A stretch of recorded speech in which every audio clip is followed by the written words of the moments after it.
प्राचीन खंडहरों की छाया में एक कंकाल जैसी आकृति प्रकट हुई, जिसके हाथों में शापित डेथ व्हिसल था।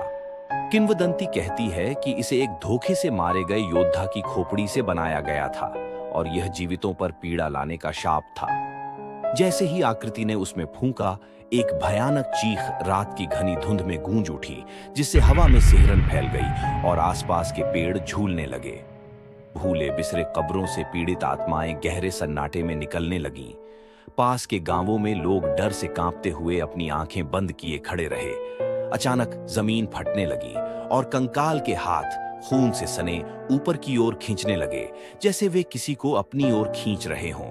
जब आवाज थमी तो सन्नाटा और घना हो गया, लेकिन आत्माएं कभी चैन से नहीं सोईं। उनके खौफनाक साए अब हर जगह महसूस होने लगे। रात की गहराई में गांव के लोग एक दूसरे से फुसफुसाते हुए उस कंकाल की कहानी सुनाने लगे।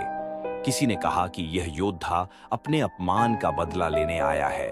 उसकी आत्मा अब भी उस शापित अस्तित्व में बसी हुई है, जो जीवितों को अपने भय से ग्रसित कर रही है।